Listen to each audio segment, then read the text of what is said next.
Why was she still standing when every other recruit seemed ready to collapse?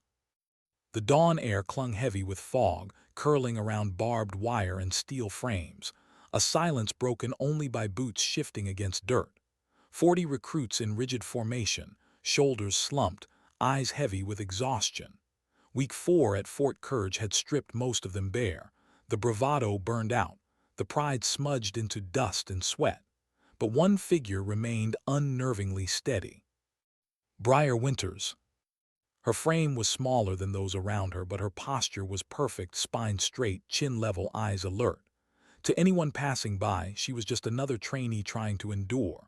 But to those who looked closer, something didn't add up. Her fatigue seemed rehearsed. The shallow breaths, the sag of her arms, the slight tremor in her hands, all too neat, too measured, as if she were mimicking exhaustion rather than suffering it. And someone had noticed. Drill Sergeant Lachlan Reeves. His presence rolled over the formation like a storm front, sharp uniform, jaw clenched, boots cutting into gravel with deliberate weight. Where other instructors barked to motivate, Reeves stalked to break. His eyes lingered too long on the female recruits, his smirk carrying the edge of something cruel. The others gave him space, instructors and recruits alike, as though proximity alone carried danger. "This morning," Reeves announced, his voice low but carrying, "we separate soldiers from actors. You belong here or you don't, and I'll make sure everyone knows the difference." His gaze snapped to Winters, and the fog seemed to thin around her. "Recruit Winters," he drawled, circling like a predator, "thinks she's special. Let's see how special she is." The order came without warning. Push-ups. Regulation count. The rest of the formation held plank position, trembling arms bracing against fatigue. Dust lifted with each exhale, boots scraping as bodies sagged and strained. But Brier moved with precise rhythm, her breathing controlled, her form unnervingly flawless. Every descent and rise marked by a cadence that betrayed none of the panic in her muscles. Reeves crouched near her, studying the calm in her eyes. Something about it provoked him, stirred unease where he expected submission. "Not struggling enough, Winters." His boot pressed close to her hand, threatening to crush her fingers into the dirt. "Maybe you need more motivation." Her voice came crisp, even. "Yes, Sergeant." The restraint in her tone, the refusal to crack, needled at him more than defiance would have. It wasn't courage he heard. It was control. Through the day, Reeves turned his full weight against her. He doubled her equipment load. He slowed her through the obstacle course with constant critique. When she vaulted the wall in record form, he barked, 3 seconds too slow.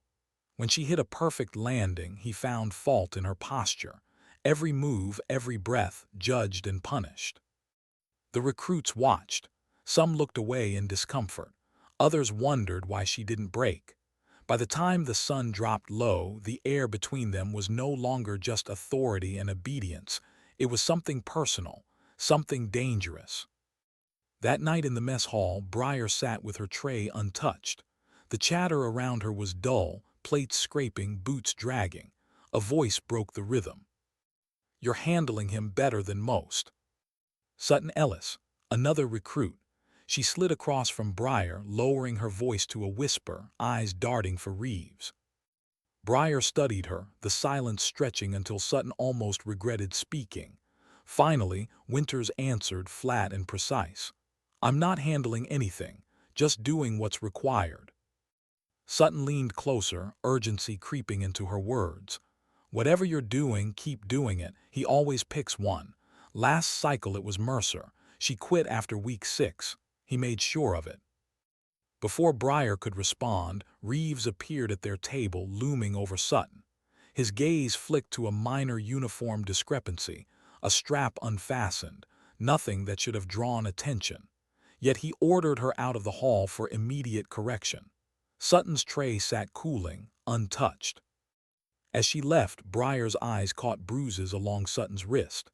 Not training bruises, something harsher, something targeted.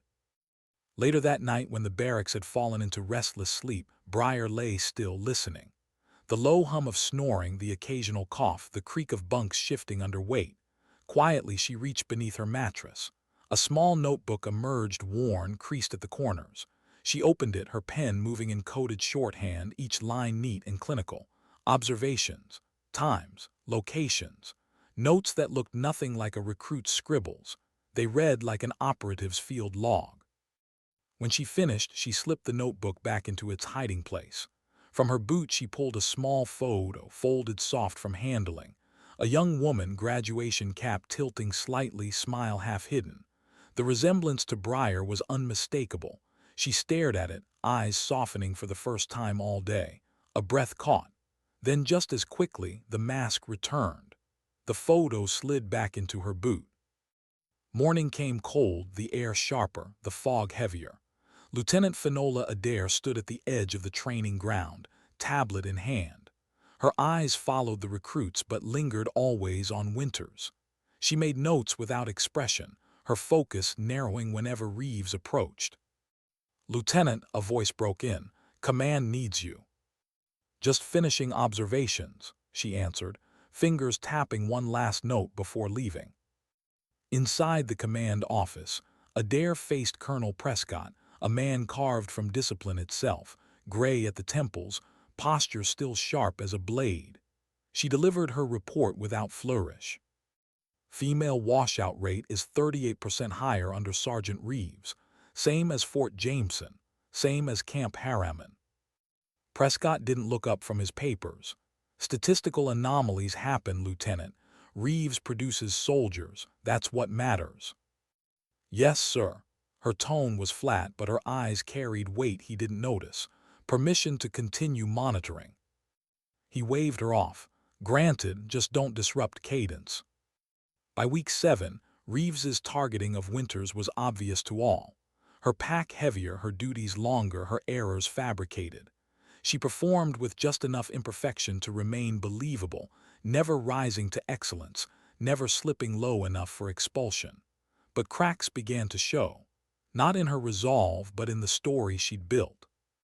During weapons assembly, Reeves struck down her perfectly built rifle, claiming faults that didn't exist. As she reassembled it, the camera caught her fingers. Too fast, too fluid. Muscle memory refined over years, not weeks. Lieutenant Adair zoomed her tablet, eyes narrowing at the discrepancy. Later in her office, Adair ran Winters's face through restricted databases. The screen flashed red with blocks and warnings. Results inconclusive, but the absence of data was data in itself. The storm broke one night in driving rain, a navigation exercise. Reeves separated Winters, guiding her to a remote stretch. His voice carried low, almost intimate in its venom. "Your file says you washed out of officer candidate school for instability. Psychological breakdown. How'd you get back in, Winters? How'd they let you back in after that?" Her face revealed nothing. Her tone held steady. "My record speaks for itself, Sergeant." "Oh, it speaks," he sneered. "Question is whether anyone's listening." Lightning cracked, rain pouring over both as she stood unmoved. When Reeves stripped markers from her path, she still found her way back to base. Not by luck. By terrain association, techniques not taught at her level. Adair's camera caught it all. The next day, quiet changes rippled. Female recruits began covering for one another, sharing supplies, helping in inspections. A small coalition forming under Winters's silent gravity, subtle acts of solidarity. Reeves noticed and pressed harder. When he whispered to Brier in the mud during a punishing combat drill, "Your sister couldn't hack it either. Pathetic family weakness." Something inside her shifted. Her eyes hardened, the mask cracked. The fury, controlled too long, surfaced sharp as glass. From across the field, Lieutenant Adair watched. Her voice into her radio was calm but urgent. "Protocol witness, all units stand by." Around the training grounds, nearly invisible cameras blinked to life, red lights glowing faint in the fog. The stage was set. And for the first time since she arrived, Brier Winters no longer looked like she was hiding who she was.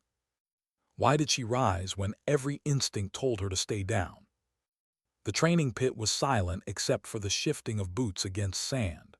Dawn stretched long shadows over the arena, the air charged with something heavier than routine evaluation. Every recruit, every instructor, even the air itself seemed to hold its breath. "Recruit Winters," Reeves called. His voice was steady, but there was a strain beneath it, the edge of someone desperate to maintain control.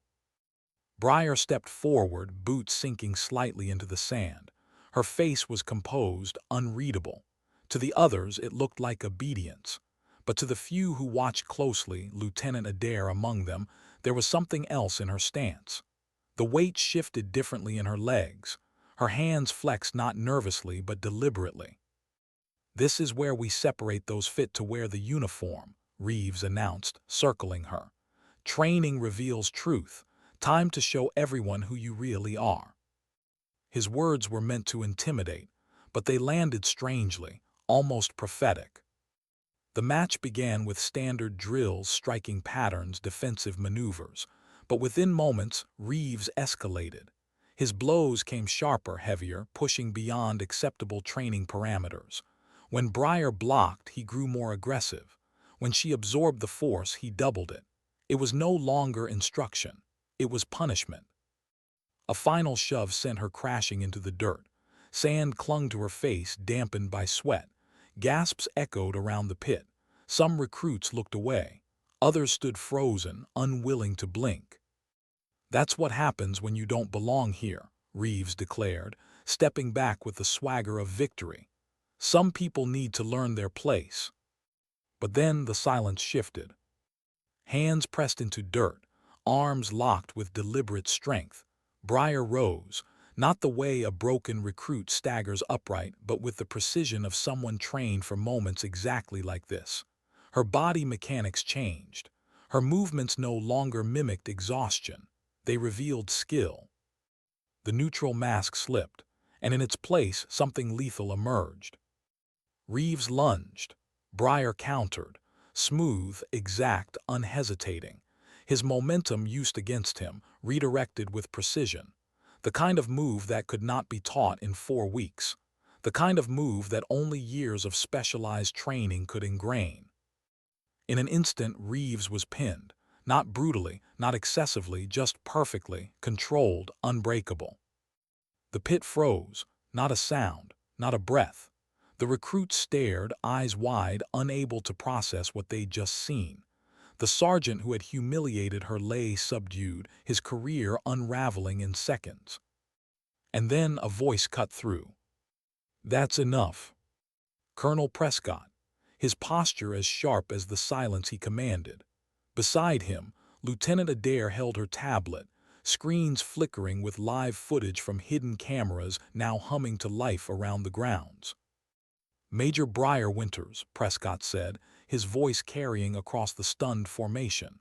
"Military Criminal Investigation Division. Stand down." The words fell like thunder. Winters released Reeves immediately, rising with crisp precision. Her salute snapped sharp. "Yes, Colonel."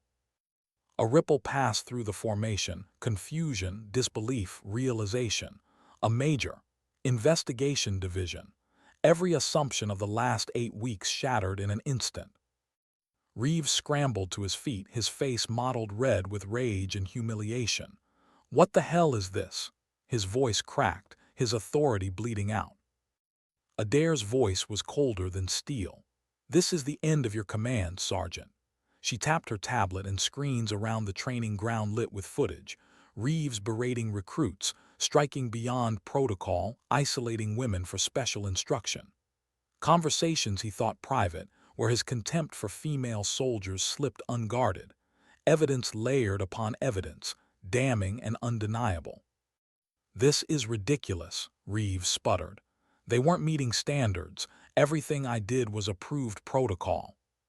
Was isolating recruit Ellis until her wrists bruised approved protocol. Adair's tone sliced through his protests.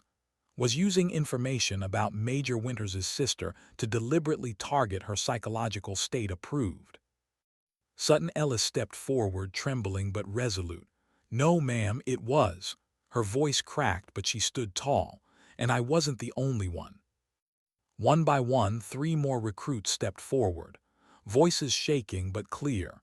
They spoke of extra training, of humiliation meant not to strengthen but to break, of fear, of shame.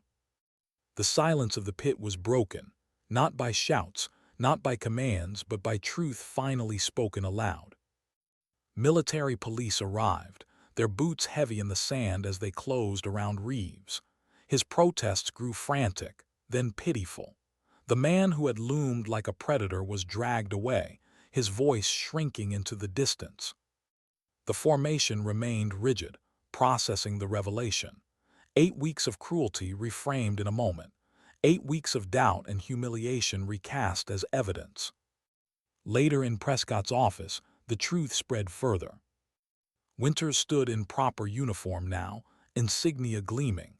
The photograph of her sister lay on the desk, its edges worn by handling, its presence sharper than any weapon. "My sister Larkin," she began, voice steady but low. "She was here last year, she filed complaints, they disappeared. When she refused to stay silent, she was isolated.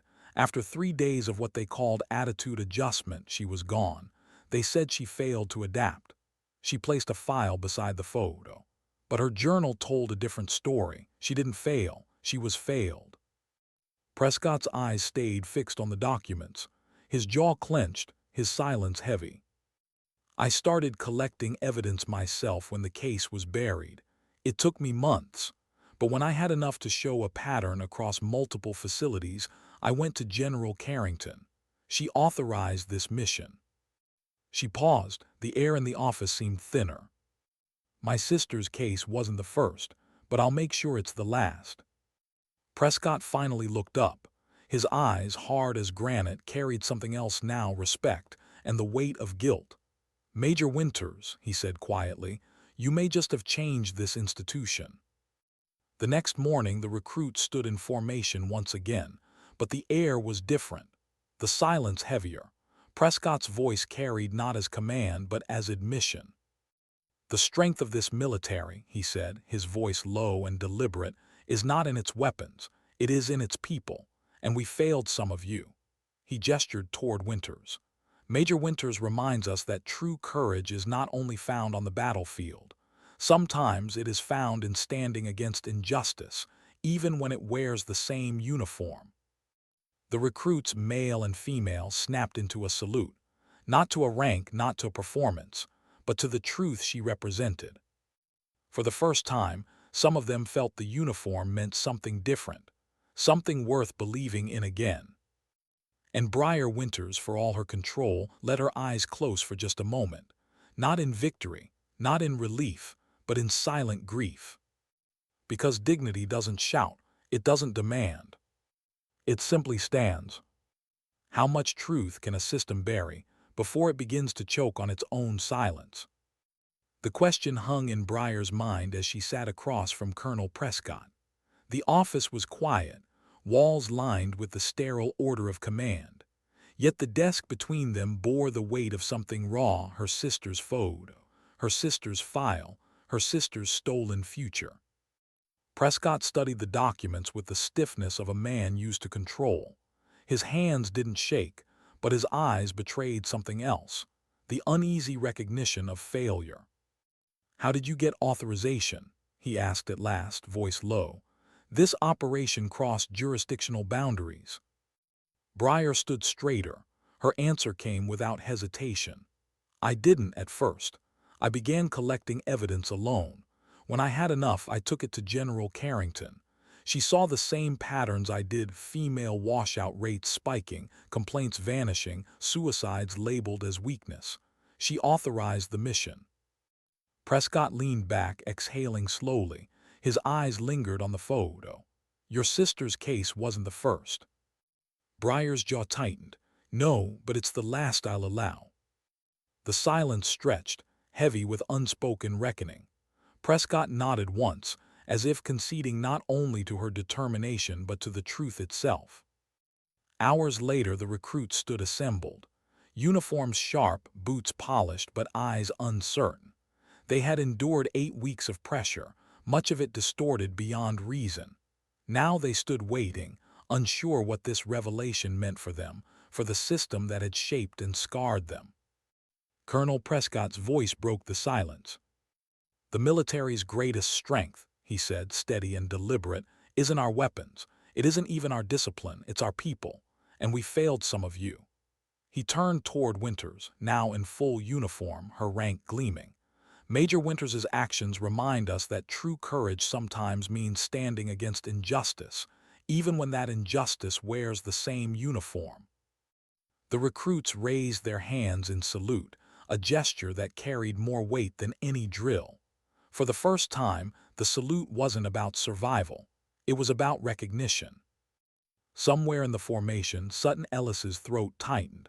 She held her arms steady, tears threatening but restrained. For the first time, she felt seen. 3 months later, the training ground bore different marks. The air seemed less oppressive, the drills still grueling but stripped of cruelty. The same arena that had once been a stage for humiliation now hosted graduation. Families gathered, their pride audible in cheers and applause. Prescott presided, his words ringing with solemn pride.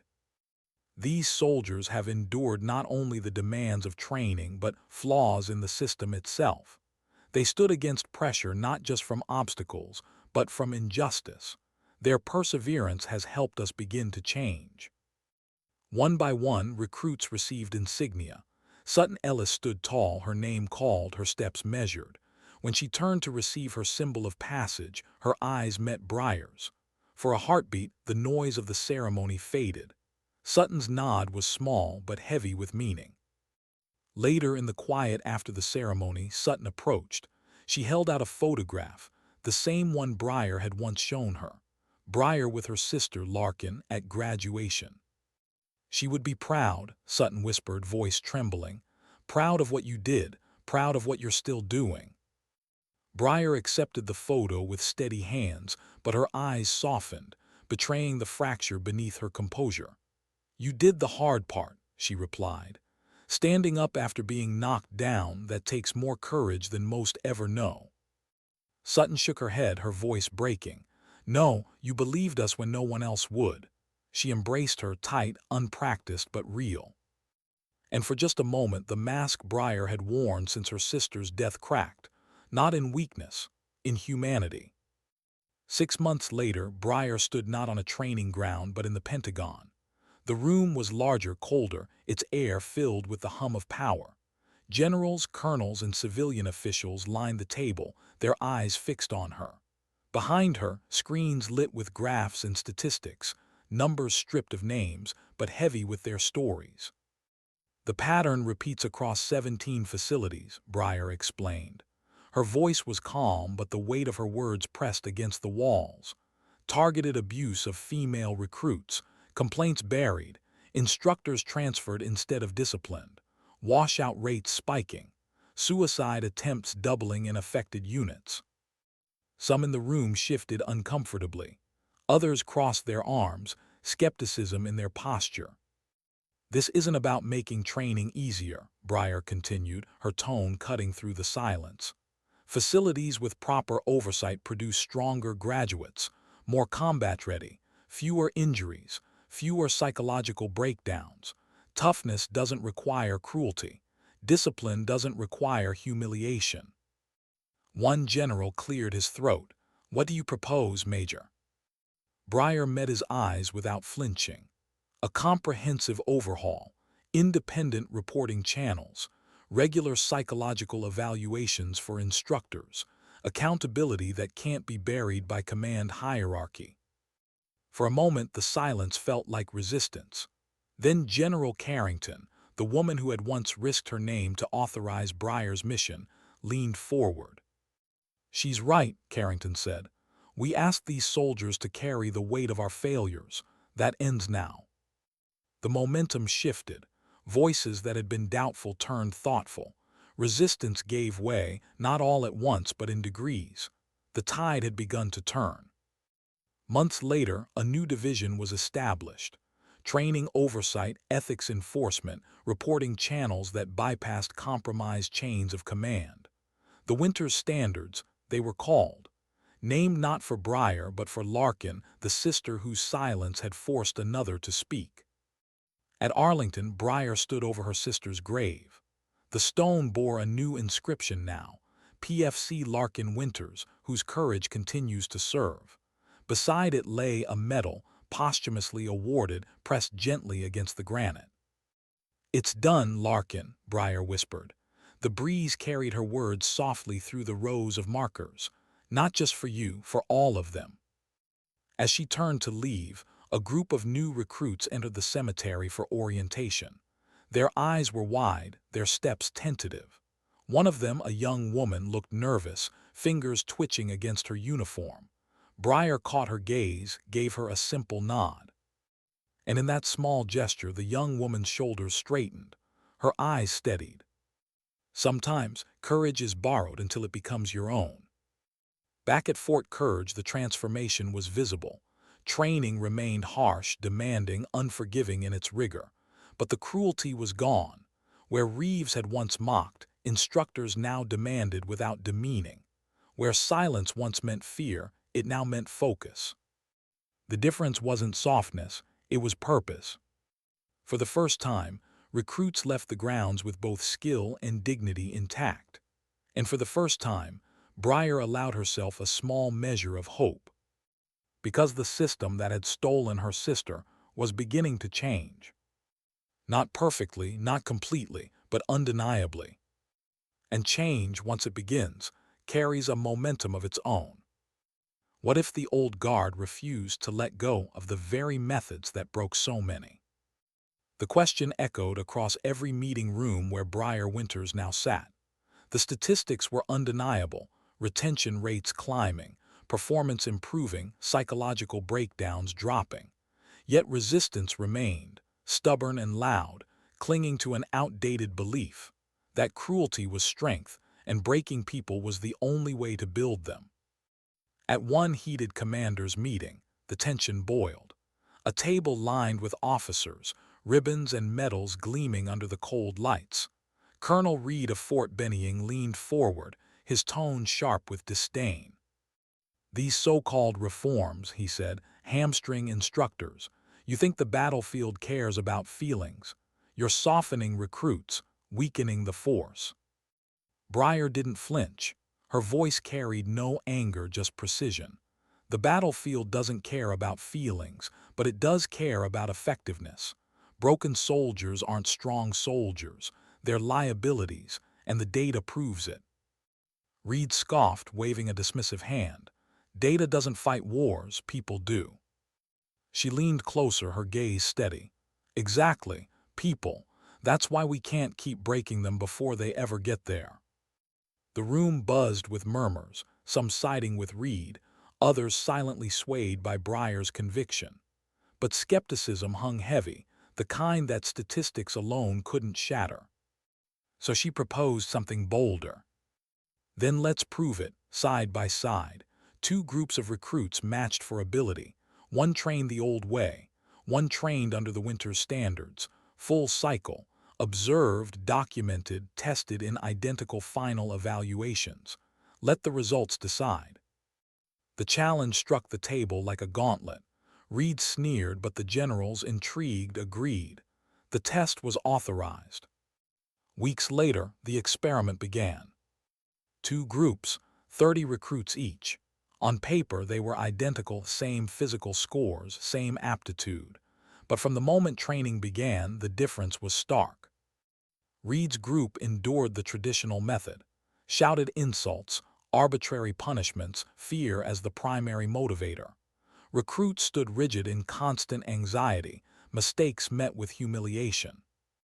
Brier's group endured no less rigor. The runs were just as long, the drills just as punishing, the obstacle courses just as brutal. But every challenge carried purpose. Every failure was corrected, not mocked. Instructors demanded precision, but they explained why it mattered. They punished lapses, but never to demean. They pushed hard, but always with the intent to build, not break. Observers noted the contrasts. Reed's recruits moved faster at first, adrenaline surging from fear, but cohesion was brittle.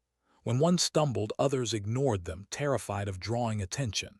In Brier's group, exhaustion was met with small acts of solidarity, a hand steadying a climb, a voice urging pace. Individual performance remained high, but teamwork grew stronger with each week. The final test came 12 weeks later. A complex tactical scenario, urban combat simulation under heavy stress. Fog, simulated fire, blaring sirens. A gauntlet designed to overwhelm body and mind alike. Reed's group surged in with aggression, but cracks appeared quickly. Miscommunication, hesitation, errors compounding under pressure. Soldiers who had excelled in isolation faltered when forced to coordinate. By the end, their score fell short in cohesion, adaptability, decision-making. Brier's group entered slower, deliberate. They moved as one, voices sharp but steady, each role clear. When mistakes happened, corrections came without panic. They adapted, adjusted, pressed forward. By the end, their score surpassed expectations, not just in teamwork but in combat effectiveness. The evidence was undeniable. The difference, Brier explained to the observer panel, her voice calm but resolute, isn't intensity, it's purpose. Every challenge should build something specific, not just test how much someone can endure before breaking. We didn't soften training. We refined it. We produced soldiers who think clearly under pressure because they were trained with clarity, not chaos. Silence stretched across the room as the results sank in. For the first time, the skeptics had nothing to stand on but pride. Months later, at Fort Kirge, a new ceremony unfolded. The dedication of the Larkin Winters Training Ethics Center. A broad building of stone and glass, its walls lined with classrooms, observation decks, and archives. Not just a facility, but a statement, a permanent reminder that training must reflect values. Brigadier General Prescott stood beside Brier as he addressed the crowd of officers, recruits, and officials.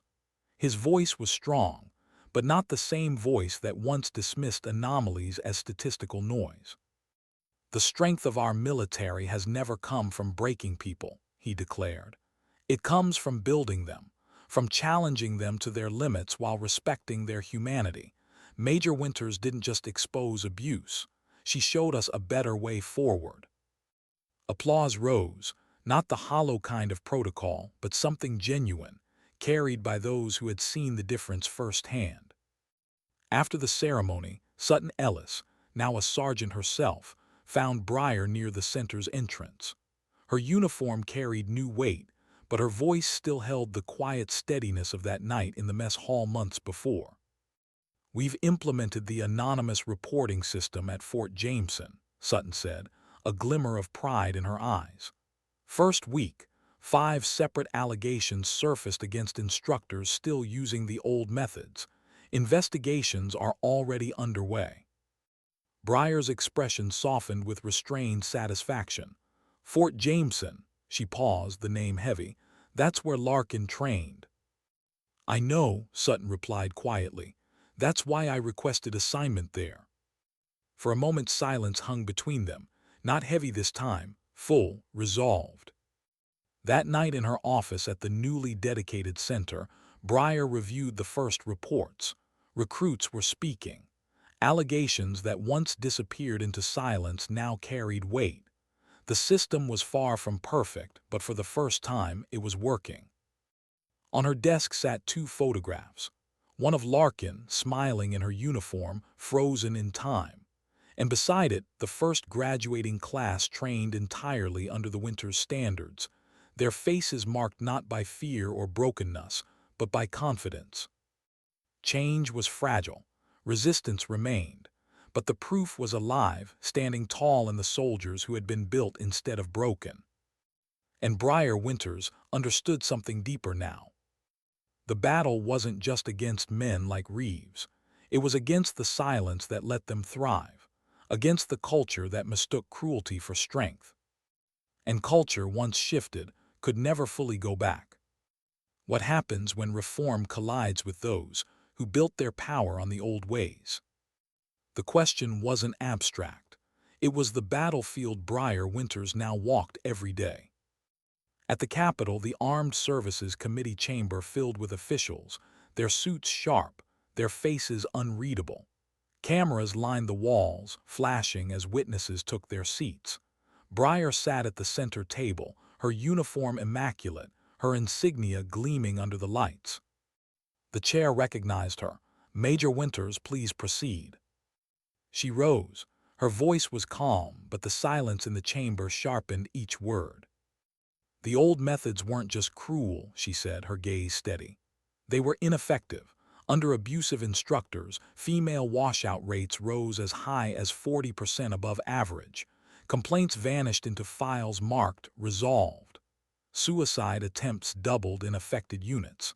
And yet those instructors were promoted, transferred, protected."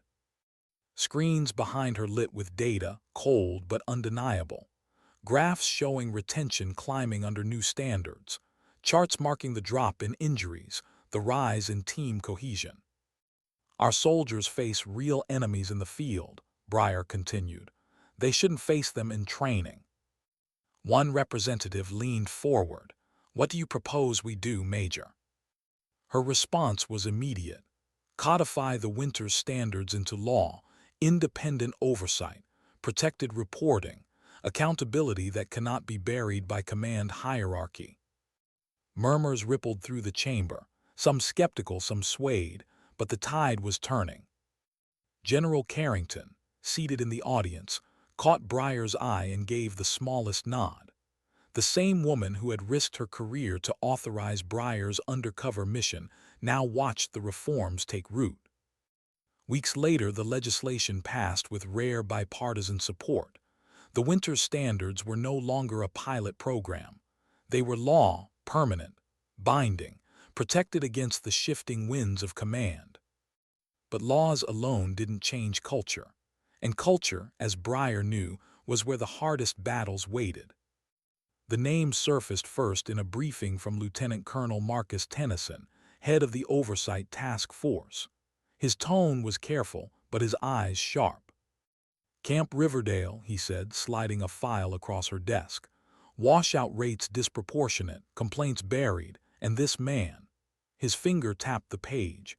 "Master Sergeant Holloway, transferred after citations for excessive methods at Fort Jameson. Already 3 new complaints, all suppressed." Brier didn't need to read further. She knew the pattern, the same system failure that had cost her sister everything. Instructors shuffled like cards, their abuse rebranded as toughness wherever command needed results. "I'll handle Camp Riverdale personally," she said. 2 weeks later, her boots hit Riverdale's grounds unannounced. Credentials in hand, authority in her voice. The base commander, Colonel Wesley Drummond, stiffened at her arrival, his eyes betraying irritation. "Major Winters," he greeted, forced politeness dripping with resistance. "We weren't expecting." "You don't need to," she cut in, her tone firm. "Training Ethics Division has jurisdiction. Observation begins immediately." Through the day, she watched the companies. Some instructors worked with professionalism, tough but fair. Others carried the same shadows she had seen before, voices sharpened to humiliate, punishments exaggerated, recruits ground down into silence. Then she found Holloway. His voice barked across the yard as he singled out a young woman. Private Nadira Rhodes, 3rd-generation soldier, her record impeccable. But Holloway didn't see that. He saw her difference, her skin, her heritage, and twisted it into a weapon. "Think you can adapt to American standards, Rhodes?" His words cut sharp, his smirk cruel. "Your kind always falls behind." Brier's jaw tightened, her steps deliberate as she approached. "With respect, Major," Holloway said defensively when she questioned him, "my methods produce results. These recruits need to understand the world isn't fair. Enemies won't respect their feelings." "Show me your washout statistics," Brier demanded. He scoffed. "Training isn't about equal outcomes, it's about equal opportunity." "Then explain," she pressed, pulling data from her tablet, "why female recruits wash out at triple the rate under your command. Equal opportunity should yield roughly equal success among equally qualified candidates. Instead, your numbers prove bias, not toughness, bias. The conversation ended in tense silence. Holloway's smirk faltered, but the shadow of arrogance clung to him. That evening, Brier met with Colonel Drummond. His office reeked of tradition, his words dismissive. "Major, I respect your personal investment in these reforms, but Riverdale produces exceptional soldiers. I won't apologize for maintaining standards while other facilities soften them." "Show me your combat readiness evaluations," Brier countered. He obliged, but when she overlaid them with national averages, the truth sharpened. Riverdale's graduates scored lower in team cohesion, decision-making under stress, mission adaptability. The only strength lay in rote physical drills, soldiers who could endure punishment but not think under fire. "Your model," Brier said evenly, "is producing soldiers for wars that no longer exist." Drummond bristled. "You're overstepping your authority." "No," she replied, sliding a signed order from General Carrington across his desk. "I'm implementing one. As of 800 tomorrow, oversight officers will embed with every company. Any instructor violating Winter's standards will be removed pending investigation. This isn't optional." The next morning, observers fanned across Riverdale. By week's end, 3 instructors, including Holloway, were relieved. Investigations opened. Complaints long buried surfaced with new weight. For recruits like Private Rhodes, the change was immediate. Training was still grueling, the obstacles still brutal. But for the first time, the pressure carried purpose. She stood straighter, her confidence no longer eroded by humiliation but sharpened by challenge. Weeks later, when Brier testified again before Congress, Riverdale became the case study. "The data is conclusive," she told the committee. "Trainees under the Winter's standards perform with greater cohesion, higher adaptability, stronger outcomes. The old methods weren't just cruel, they were ineffective. We cannot afford ineffective." Her words carried across the chamber, unflinching, undeniable. The legislation passed. The Winter's standards were codified into federal law, reinforced by permanent oversight that no single commander could undo. 3 years to the day after her undercover mission began, Brier received her promotion to lieutenant colonel. The ceremony took place at the Larkin Winters Training Ethics Center, now a hub of reform. "This promotion," she said, addressing those assembled, "honors not just my work but every service member who spoke up when silence was safer. It honors my sister, Larkin, whose death might have been buried as just another statistic. But it is. Not anymore." The applause that followed wasn't just celebration, it was vindication. That evening, a young lieutenant approached her quietly. "Ma'am, you probably don't remember me," she said, voice uncertain. "I was at Fort Kirge under you, Private Michaels, back then." Memory stirred. Brier studied her face, then nodded. "3rd Squad, struggled with rifle qualification until Sergeant Cooper stepped in." The lieutenant smiled, surprised. "Yes, ma'am. I'm an instructor now. 15 recruits graduating next week who would have washed out under the old system. Your standards gave me a model for leadership I could believe in." And for the first time in years, Brier allowed herself a real smile. Because systemic change wasn't measured in legislation or ceremonies. It was measured in lives reshaped, in recruits who rose instead of broke, in instructors who chose purpose over cruelty. And for once, the proof was standing in front of her. Why do some wounds heal? Only when shared with those who can no longer hear us. The question pressed against Brier's chest as she walked the quiet rows of Arlington. Each marker stood in perfect symmetry, white stone against clipped grass, names etched in silence. She carried nothing in her hands but a small stone, smooth and ordinary, heavy with meaning. She stopped at Larkin's grave. The new inscription still felt unreal, though she had read it countless times.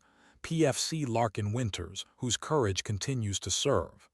Beneath it, a medal gleamed faintly against the granite, the ribbon stirring in the breeze. Brier knelt, placing the stone gently on top of the marker. A ritual hers alone, a way of saying I was here, I remember. The system that failed you has been remade, she whispered. Her voice wavered but did not break. Your name now protects others. You're no longer just a loss, you're a legacy. She stood, her boots firm in the soil, her eyes scanning the horizon where new recruits entered the cemetery as part of their orientation. They walked in silence, guided by instructors who explained sacrifice, service, memory. Among them, one young woman lagged slightly, her nervousness visible in the way her fingers fidgeted against her uniform. For a moment, Brier saw Larkin's face in hers, that fragile mix of pride and uncertainty. Their eyes met. Brier gave a single nod, no words. The recruit straightened, steadied, her shoulders pulling back with a strength she hadn't known she carried. Sometimes courage is borrowed. Sometimes that's enough to begin. Back at headquarters, the ripple effects of reform spread wider. Reports flowed in from bases across the country. Numbers were shifting, retention rates climbing, psychological discharges falling, team cohesion scoring higher than before. On one wall of the Larkin Winters Training Ethics Center hung two photographs. The first, Larkin, smiling faintly in her uniform. The second, the first graduating class trained fully under the Winters standards. Their faces bore no trace of the hollowed fear that once marked recruits. Instead, they carried determination, confidence, dignity intact. Yet change never came without resistance. At a commander's conference, the air thick with tradition and pride, dissent flared again. Older officers clung to their convictions like shields. Colonel Drummond, stripped of Riverdale command but still present in the shadows, had become a symbol for those who whispered of softening standards. This isn't combat preparation, one officer barked across the table. It's coddling. We're raising soldiers who won't survive first contact with reality. Brier's response was measured, but her voice carried weight. Reality isn't humiliation. It isn't abuse. Reality is chaos, fear, confusion. And the data shows soldiers trained with clarity, not cruelty, outperform in every measurable way. Another voice cut in, sharp or bitter. Data isn't courage. You can't measure grit in a spreadsheet. Brier leaned forward, her eyes sharp. You're right. You can't measure grit, but you can measure outcomes. You can measure lives saved in combat because soldiers made better decisions under pressure. You can measure fewer suicides in barracks. You can measure readiness. And those numbers tell the truth you don't want to face. The room quieted, not because the debate ended, but because silence itself admitted the ground was shifting. Outside the conference walls, reform continued. Anonymous reporting channels lit up across bases. Allegations surfaced, some old, some new, no longer buried under chains of command. Investigations followed. Instructors once untouchable faced accountability. Some left quietly. Others resisted, their exits loud and bitter. For recruits, the difference was felt in smaller ways. Inspections still cut sharp, drills still bruised muscles, but the air no longer carried humiliation like a constant fog. Mistakes meant correction, not shame. Fatigue meant resilience tested, not humanity stripped. Private Nadira Rhodes, once Holloway's target, wrote home with words that echoed what countless others were now feeling. It's hard, but it's fair. For the first time, I feel like I belong here, like this uniform actually fits. Those letters, unseen by command, became the truest proof. Still, Brier understood the fragility of progress. Culture shifted slowly, unevenly, sometimes snapping back before pushing forward again. She knew better than to call anything permanent. One evening, alone in her office, she studied the statistics again. Numbers trending in the right direction. Success undeniable on paper. But her eyes drifted from the graphs to the photograph of Larkin on her desk. The numbers mattered. But the photo reminded her change wasn't about percentages. It was about faces, about voices silenced too soon, about promises that could no longer be made but could still be honored. She pressed her fingertips to the frame, her voice quiet. "We're not done yet." Months later, Fort Jameson, where Larkin had trained, where she had been broken, reported its first cycle under full compliance with winter's standards. Retention rose. Complaints surfaced and were acted upon. For the first time in years, not a single recruit in that cycle was discharged for failure to adapt. When the report crossed her desk, Brier sat motionless for a long moment. The words blurred, her breath catching. Fort Jameson had become not the place where her sister was lost, but the place where her sister's name had rewritten the future. At the next oversight briefing, she shared the results. Her voice carried, steady but softened by something almost tender. "This isn't about making training easier. It's about making it honest, demanding, fair. And finally it is." The officers around the table listened. Some nodded, some still resisted, but none could deny the shift. That night, as she walked the empty halls of the Ethics Center, she paused beneath the inscription newly carved into the main wall. "A leader's true strength is measured not by how many break under their command, but by how many rise to their full potential." She stood there in silence, reading the words again and again, not as doctrine, not as victory, but as a reminder, fragile, living, ongoing. Because change wasn't sealed in stone. It had to be carried every day by those willing to hold it. And Brier Winters knew her burden had only begun. What happens when the system resists not with silence, but with open defiance? Brier Winters learned the answer at Camp Riverdale. Despite the reforms, despite the laws, despite the oversight now written into protocol, Riverdale remained a pocket of resistance.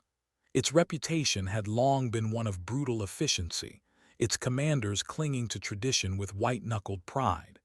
And now, with oversight officers embedded, its fractures were more visible than ever. The morning she arrived unannounced, the air carried tension sharp enough to cut. Boots struck dirt in perfect rhythm, recruits straining under drills. But the tone of instruction carried something off, not firm discipline, but scorn sharpened into cruelty. She watched as one instructor barked until a recruit collapsed, then mocked the collapse as weakness. Another assigned arbitrary punishments, piling weight and laps on a single recruit while others looked away, fear freezing their compassion. And then she saw him again, Master Sergeant Holloway. Stripped once before, reassigned here with the same arrogance intact. His voice rang across the yard, locking onto Private Nadira Rhodes like a target. "Still too soft, Rhodes, still thinking like a civilian. You'll never adapt if you can't take the pressure." His words sliced with practiced venom. "And don't think your name means anything here. You'll be broken like the rest." Brier's steps were slow, deliberate, each one echoing across the gravel until Holloway turned. His smirk faltered when he saw her. "Major Winters," he said, his tone defensive even as he forced a mock salute. "Didn't know we had special guests." "Observation," she replied evenly. "Training Ethics Division has jurisdiction." "With respect," he said, his voice rising, "my methods produce results. Soldiers don't get medals for feelings." Her eyes locked onto his, unflinching. "Show me your results." He bristled, muttering about equal opportunity, about standards. But the numbers told the truth. Triple the female washout rate, elevated psychological discharges, combat evaluations lagging behind the national average. When she presented the data, his smirk cracked. But pride is a stubborn shield. That evening, Brier sat across from Colonel Wesley Drummond, Riverdale's commander. His office reeked of tradition, framed photos, commendations, a flag folded in glass. His voice was measured but condescending. "Major, I understand your passion," he began. "But Riverdale produces warriors. I won't apologize for pushing recruits harder than other facilities. The field doesn't care about their comfort." "Show me your evaluations," Brier replied. Her tone was sharp, her patience thin. He handed them over with smug certainty. But the overlay told the truth. Riverdale's graduates lagged in cohesion, adaptability, decision-making. They excelled only in rote drills, the kind of soldiering fit for wars long past. "Your methods," she said, her voice calm but cold, "aren't producing warriors. They're producing relics, soldiers brittle under pressure, unfit for modern combat." Drummond stiffened, his pride stung. "You're overstepping." She slid Carrington's signed authorization across the desk. "No, I'm implementing. Oversight will embed tomorrow. Instructors who violate Winter's standards will be removed. This isn't optional, Colonel. The era of unchecked cruelty is over." The following morning, oversight officers fanned across Riverdale's companies. Their presence wasn't loud, but it was undeniable. Every word, every drill, every punishment documented. Within a week, 3 instructors, including Holloway, were suspended pending investigation. Complaints that had been buried resurfaced, no longer ignored. And slowly, recruits began to breathe again. Private Rhodes wrote her parents, "Training is still hard. Brutal even, but it's fair now. I'm learning to fight, not to fear." The difference was invisible to outsiders, but for those inside Riverdale's fences, it was night and day. At the next congressional hearing, Brier spoke with evidence in hand. Riverdale was her case study. "The data is conclusive," she told the committee, screens behind her lit with side-by-side comparisons. "Under the Winter standards, recruits demonstrate superior cohesion, adaptability, and resilience. The old methods weren't just abusive. They were ineffective. We can no longer afford ineffective." The room listened, some begrudgingly, some with relief. The legislation that followed sealed oversight into law, codifying reforms permanently. The resistance had lost its strongest ground. 3 years after her undercover mission, Brier stood in her promotion ceremony at the Larkin Winters Training Ethics Center. Her new insignia gleamed, the weight of lieutenant colonel pressing against her collar. "This promotion," she told the assembly, "doesn't honor me alone. It honors every recruit who spoke when silence was safer, every soldier who endured more than they should have. And most of all, it honors my sister, Larkin, whose name might have been lost but is not." The applause was long, steady, carrying something more than protocol. It carried belief. Later that evening, as the crowd thinned, a young lieutenant approached. "Ma'am," she began nervously, "you probably don't remember me. I was at Fort Kirge, Private Michael's back then." Brier studied her face, memory sparking. "3rd Squad, rifle qualification issues until Sergeant Cooper stepped in." The lieutenant's smile spread, surprised. "Yes, ma'am, I'm an instructor now. 15 recruits graduating next week. Recruits who would have washed out under the old system, but now they're stronger, better, because of what you started." For a long moment, Brier just looked at her. And then, for the first time in weeks, she smiled, small, restrained, but real. Because reform wasn't about laws or ceremonies. It was about moments like this. Proof that change could outlast her. That culture could shift not just on paper, but in the marrow of the people who carried it forward. That night, alone in her office, she laid her hand against Larkin's photograph. Her voice was soft but sure. "It's working. You're still here in every step they take." The system had resisted, hard, bitter, but it was bending. And for the first time, Brier allowed herself to believe it might not bend back. What does it mean when one life, broken too soon, reshapes an entire institution? Years after stepping into Fort Kirge undercover, Brier Winters carried that question like a second skin. Every report she read, every recruit she met, every testimony she gave, all of it circled back to one name: Larkin. At the Pentagon, she stood before the Joint Chiefs.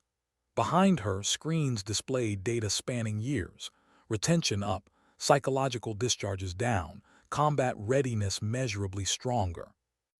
The core principle isn't complicated, Brier said, her voice even but carrying weight. Challenge without cruelty, discipline without degradation, standards without abuse.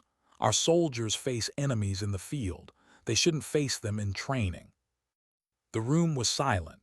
Generals who once scoffed now leaned forward, listening. Civilian officials nodded, their pens still. Even skeptics had begun to yield, not to words alone, but to evidence they could no longer deny. Afterward, a congressional representative approached her in the corridor.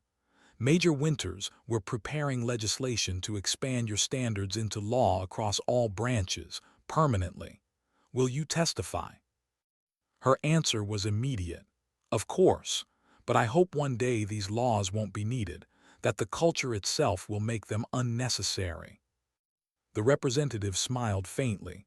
Culture change takes time, laws help. Time? The word clung to her as she left the building, the echo of Larkin's absence pressing against her chest. Change had come, but too late for the one who needed it most. At Arlington, she returned to the grave. Each year the ritual repeated, a stone placed gently on the marker, her voice low in the quiet rose. The system that failed you doesn't exist anymore, she whispered. Your name protects now. You're part of every reform, every recruit who rises instead of breaks. She lingered, watching a group of new recruits visiting as part of orientation. Their faces carried the same mix of fear and pride she once saw in Larkin. But the fear was different now, fear of the challenge, not of humiliation. And that distinction mattered. One young woman glanced at Brier, nervousness visible in her stance.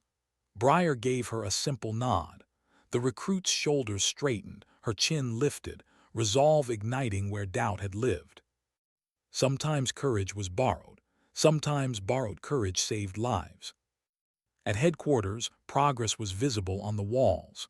Charts displayed declining incident rates. Reports showed psychological stability improving. Photos of graduating classes lined the hallways, their eyes fierce but unbroken. Still, resistance whispered in pockets. Older commanders muttered about soft soldiers. Instructors grumbled about weakened standards. At Camp Riverdale, Holloway had been removed, but his shadow lingered, a proof that reform was not victory, only vigilance. Brier faced those whispers with calm precision. She proposed comparative exercises, invited skeptics to witness. Again and again, the results proved the same. Soldiers trained with clarity outperformed those trained with cruelty. The battlefield itself validated the shift. The tide could no longer be turned back. 3 years after her undercover mission, Brier stood at a podium in the Larkin Winters Training Ethics Center, newly promoted to lieutenant colonel. The hall filled with officers, recruits, and officials. Some had doubted her once. Now they stood in respect. This promotion, she said, honors not just my work but every voice that refused silence. It honors my sister, Larkin, whose courage was buried but not lost. Because of her, and because of all who endured, we no longer confuse cruelty with strength. Applause rose, steady and strong. Later in the quiet, a young instructor approached. "Ma'am, you don't remember me. Private Michaels from Fort Kirge. I'm an instructor now. I've got 15 recruits about to graduate.